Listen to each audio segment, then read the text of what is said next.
Salam Bapak Ibu yang dikasihi Tuhan, senang bisa kembali berjumpa di ruang-ruang Bapak Ibu dalam segala keadaan. Hari ini kita akan berbicara soal kekhawatiran. Nah, setiap orang pasti mengalami kekhawatiran, entah itu tentang masa depan, keuangan, kesehatan, keluarga, pekerjaan, dan kalau pendeta mungkin ya pelayanan dan sebagainya. Nah, kekhawatiran itu sering dianggap hal yang biasa karena ya kita merasa manusia itu memang faktanya ada kekhawatiran itu ya. Tapi tahu nggak, tanpa disadari dengan menganggap biasa rasa khawatir itu, ternyata kekhawatiran itu akan menjadi berhala dalam diri kita. Apa itu berhala? Yaitu satu spirit untuk mengendalikan kita, itu berhala. Itu yang mengendalikan kita, yang mengarahkan kita, itulah berhala. Kalau kita khawatir tentang uang, nah hidup kita digerakkan ke sana. Kalau kita khawatir tentang keberhasilan hidup, nah itu berhala itu akan mengontrol kita, mengarahkan kita ke arah sana. Jadi maka di sini kalau kita berbicara soal berhala, bukan berarti sosok patung yang diukir-ukir, yang berbentuk gambaran-gambaran entah itu binatang atau gambaran-gambaran dewa-dewa. Tetapi berhala itu adalah sesuatu yang mengambil tempatnya Tuhan. Itulah berhala. Dan tempat Tuhan dalam diri manusia itu di mana? Ya di hati. Di hati. Ketika Adam di Taman Eden bersama dengan Hawa, iblis mulai menancapkan satu ide bahwa sebenarnya seakan-akan nih dari berita yang dibawa oleh si ular itu, Allah itu sedang mencurangi Adam dan Hawa. Apa itu? Kamu nggak boleh makan kan buah itu. Kalau kamu makan, padahal kamu bisa seperti Allah. Pantesan kamu dilarang. Nih kalau coba saya narasikan secara bebas. Lalu di situ muncul satu keinginan dan kekhawatiran. Kalau aku di bawah kekuasaan Allah, wah hidupku nggak bebas nih. Maka pada saat itu juga dia memilih untuk independen dengan melawan Tuhan. Nah, jadi kekhawatiran itu jika dianggap menjadi suatu yang biasa, dia akan mengambil alih tahtanya Tuhan dalam hati manusia. Nah, saat hati lebih dipenuhi rasa khawatir, maka iman seseorang atau posisi kekuatan iman seseorang dia akan hilang. Dia akan lemah, tak berdaya. Mungkin kita masih bisa berdoa, mungkin bisa masih datang ke gereja, baca Alkitab, bisa. Tetapi pikiran terus akan dihantui oleh pertanyaan-pertanyaan, bagaimana kalau kamu gagal? Bagaimana kalau hidupmu tidak berhasil? Bagaimana kalau keuanganmu berantakan terus? Bagaimana kalau kesehatanmu terus memburuk? Nah, ini terus yang akan mendominasi. Maka ketika kita berkomunikasi dengan Tuhan, bukan lagi mempedulikan pikiran perasaan Tuhan, tapi yang dipedulikan adalah perasaan kita sendiri. Ya, ini yang terjadi. Nah, kekhawatiran itu bisa membuat fokus pada masalah, bukan pada Tuhan. Matius 6 ayat 27 berkata begini, siapakah di antara kamu yang karena kekhawatirannya dapat menambahkan sehasta saja pada jalan hidupnya? Nah, di sini Tuhan Yesus tidak menunjukkan bahwa kekhawatiran tidak akan pernah menyelesaikan masalah. Yang ada malah menambahkan masalah. Gitu? Semakin berpikir, semakin orang tidak bisa mengeksekusi keputusan, semakin orang merasa tak berdaya untuk menyelesaikan masalahnya, semakin dia stres, semakin dia khawatir. Kesehatan akan terganggu, maka nggak heran asam lambung bisa kepancing. Bisa membuat pikiran jadi nggak karu-karuan. Lihat. Jadi kekhawatiran itu mengubah fokus kita hanya pada masalah itu, tidak pada Tuhan. Nah, karena hati manusia sering merasa begini, aku harus mengontrol semuanya. Aku harus menjamin masa depanku, anakku, istriku, semuanya harus oke. Aku bisa mampu. Harus memahami semua jawaban. Dan saya nih sebagai seorang yang dianggap pintar, saya harus tahu semua jawaban. Wah, disinilah muncul segala kekhawatiran ya. Padahal Tuhan Padahal gini, hidup kita itu sejak lahir sampai mati, harusnya yang memegang kita adalah Tuhan. Tetapi kita berusaha memegang diri sendiri, maka muncul segala kekhawatiran. Kekhawatiran adalah tanda bahwa kita mencoba mengambil posisi Tuhan. Itu sebabnya Allah berkata begini, jangan ada padamu Allah lain. Artinya apa? Allah lain di situ bukan berhala yang berbentuk patung, tetapi apa? Ya dirimu sendiri. Hati kita ini menjadi Allah yang lain. Karena kita berpikir, tadi saya katakan, aku bisa sukses, aku harus menjamin masa depan keluargaku, aku harus menjamin segala sesuatu. Nah, kita mengambil posisi diri. Seperti apa kata iblis, kalau kamu makan buah ini, kamu akan seperti Allah. Nah, kita merasa mampu, bisa seperti Allah. Maka tidak heran kalau kekhawatiran demi kekhawatiran muncul. Karena apa? Kita lupa bahwa kita tidak memiliki kekuatan apapun untuk memenuhi segala apa yang kita pikirkan. Apa yang kita khawatirkan tidak pernah kita bisa selesaikan. Yang kedua, kekhawatiran itu menguras kekuatan rohani. Apa maksudnya ini? Kalau seseorang sedang khawatir, maka doa menjadi lemah. Sukacita jadi hilang. Hati mudah marah, mudah emosi, mudah emosional. Iman menjadi kecil tak berdaya. Lalu menganggap Tuhan gak ada lama-lama. Coba renungkan ini. Nah, iblis sering memakai kekhawatiran untuk melemahkan anak Tuhan. Kalau iblis datang dalam bentuk tampilan fisik yang menakutkan, kita bisa tengging. Tetapi kalau iblis datang dengan menawarkan segala permasalahan yang tidak kunjung selesai, wah ngeri. Ngeri. Ini bisa mematikan iman seseorang. Ini tujuan iblis ya, bukan hanya melemahkan tapi justru mematikan.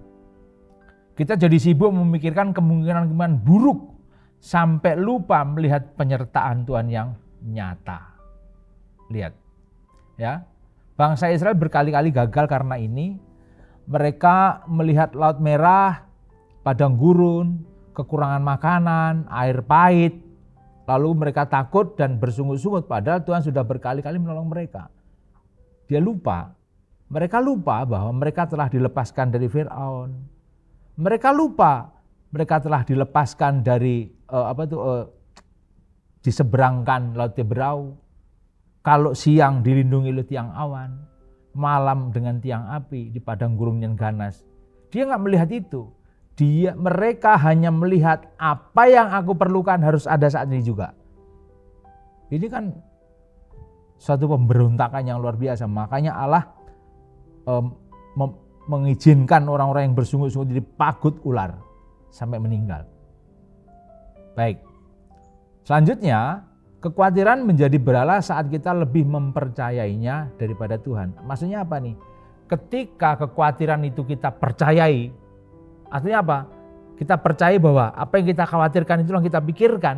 Maka kita lama-lama ya kita tidak percaya kepada Tuhan. Kekhawatiran menjadi berhala, kekhawatiran menjadi pusat pikiran kita.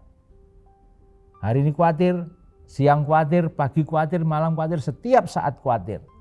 Akhirnya pikiran tentang masalah menjadi lebih besar daripada memikirkan tentang Tuhan. Padahal iman berkata, Tuhan itu sanggup.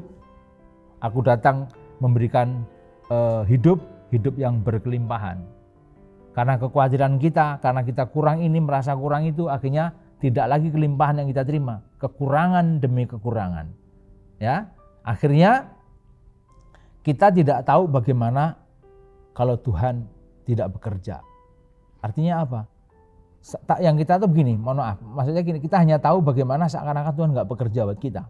Padahal hari-hari hidup kita dipegang Tuhan, digarap Tuhan.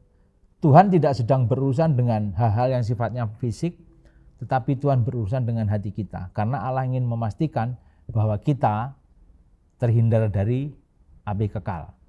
Nah, bagaimana dengan kekhawatiran-kekhawatiran yang ada ini, kita sudah melihat dampaknya seperti apa. Lalu bagaimana cara kita bisa menghancurkan berhala kekhawatiran ini? Yang pertama, Filipi 4:6 berkata, janganlah hendaknya kamu khawatir tentang apapun juga, tetapi nyatakanlah dalam segala hal keinginanmu kepada Allah. Tapi yang terjadi selama ini apa? Kalau kita khawatir, kita serahkan kepada hati kita sendiri.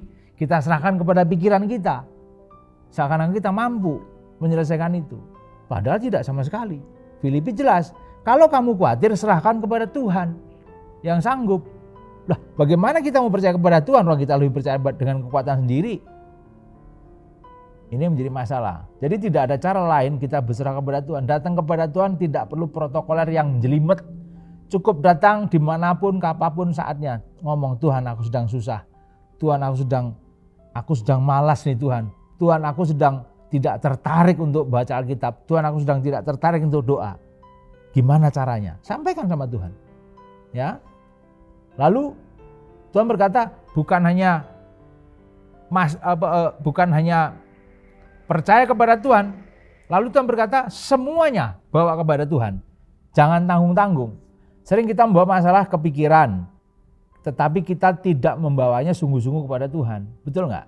Seringkali kita membawa masalah kita pendem di pikiran kita. Nggak sepenuhnya kita menyerahkan kepada Tuhan. Menyerah berarti percaya Tuhan bekerja, percaya waktu Tuhan tepat, dan percaya Tuhan tidak meninggalkan kita. Ini namanya berserah kepada Tuhan. Lalu yang kedua, selain yang pertama tadi kita menyerahkan kepada Tuhan, yang kedua, isi pikiran kita dengan firman Tuhan, bukan ketakutan. Bagaimana tidak, setiap hari yang dibaca berita-berita BBM naik, perang Iran, Amerika, nanti berdampak buruk, ekonomi akan buruk. Itu terus yang kita masukkan, kita isikan dalam pikiran kita. Jadi bagaimana caranya kita menghancurkan berhala? Yang kedua adalah isi pikiran kita dengan firman Tuhan. Jadi setiap hari kita hanya berkata, menginjili hidup dan menghidupi Injil. Tidak ada cara lain, ya. Dengan demikian maka semakin iman kita bertumbuh, maka kekhawatiran kita akan semakin tidak punya kuasa di situ. Yang ketiga, bagaimana cara menghancurkan berhala kekhawatiran? Ingat pemeliharaan Tuhan di masa yang lalu. Coba ingat, pernah enggak Tuhan melepaskan kita sendirian menghadapi masalah? Memang seakan-akan kita kayak menyelesaikan sendiri. Oh iya, Tuhan itu tidak kelihatan, tetapi Tuhan pasti bekerja dalam hidup kita. Kita pegang janji Tuhan kok. Coba sekarang hitung berapa kali Tuhan menolong kita. Berapa kali Tuhan membukakan jalan. Sepertinya kita udah masuk jurang, tapi last minute Tuhan selalu tolong kita. Dan saya punya pengalaman hidup selalu last minute Tuhan pasti tolong. Last minute Tuhan pasti tolong. Itu pengalaman hidup kita. Saya tidak punya pengalaman yang spektakuler seiringan dari kecil saya mengikut Tuhan sampai hari ini. Tetapi saya selalu mendapatkan satu kesempatan. Last minute Tuhan pasti tolong saya. Makanya kekhawatiran kadang muncul, tapi Tuhan, oh iya, Tuhan selalu menolong saya last minute. Makanya kalau istri saya, anak saya berkata, Pak ada masalah A, B, C, D, F, G, tenang ya. Last minute Tuhan pasti tolong. Seperti ketika Ishak bertanya kepada bapaknya Abraham, di manakah domba kurban itu? Tuhan yang akan menyediakan. Wah, keren banget itu. Walaupun hatinya hancur, ditanya anaknya Abraham berkata, Tuhan akan menyediakan di gunung itu. Jadi isi hidup kita dengan firman Tuhan. Yang ketiga, ingat pemeliharaan Tuhan di masa-masa lampau. Kalau Tuhan dahulu itu setia, maka sampai hari ini Tuhan setia dan selama-lamanya Tuhan akan setia. Salib Kristus menunjukkan kesetiaan Tuhan dan Dia akan menuntaskan hidup kita hari ini sampai selama-lamanya. Nah, ini yang terjadi, kekhawatiran itu seringkali melupakan sejarah kebaikan Tuhan. Jikalau kekhawatiran terus kita pelihara, maka kita akan melupakan sejarah kebaikan Tuhan. Nah, Bapak Ibu dikasih Tuhan, dari seluruh paparan tadi saya mau sampaikan bahwa hari ini Tuhan mengingatkan, jangan jadikan kekhawatiran sebagai berada dalam hati. Masalah memang ada, nyata dan selalu ada. Tantangan memang selalu ada. Tetapi Tuhan lebih besar daripada semuanya itu. Nah, ini butuh penghayatan yang dalam. Ingat kebaikan Tuhan masa lalu, maka kita akan tahu bahwa Tuhan betapa besar kuasanya. Nah, saat ini kita menyerahkan hidup pada Tuhan. Damai sejahtera datang, hati menjadi tenang, iman kembali kuat, bukan karena semua masalah selesai, tapi karena kita diberitahu oleh Tuhan. karena kita disertai Tuhan. Sebagai pertanyaan reflektif, apa yang paling sering membuat Bapak Ibu khawatir? Apa yang paling sering membuat saya khawatir? Yang kedua, apakah kekhawatiran itu sudah mengambil damai sejahtera saya? Coba tanyakan dalam hatimu. Apakah saya lebih fokus pada masalah pribadi kepada Tuhan? Apakah saya lebih fokus kepada masalah atau kekhawatiran daripada fokus kepada Tuhan? Coba pertanyaan ini terus tanyakan. Lalu langkah apa yang bisa saya lakukan untuk lebih percaya kepada Tuhan? Mari kita jujur di hadapan Tuhan, ngomong apa adanya kepada Tuhan. Maka Tuhan akan memberikan pertolongan kepada kita. Dan katakan, Tuhan ampuni kami jikalau selama ini kami khawatir, yang artinya kami tidak mempercayai kepadamu sepenuhnya. Hari ini bertobat dan kami mau hidup berjalan dengan kekuatan yang daripada Tuhan. Demikian Bapak Ibu, renungan kita hari ini. Tuhan Yesus memberkati. Sampai jumpa.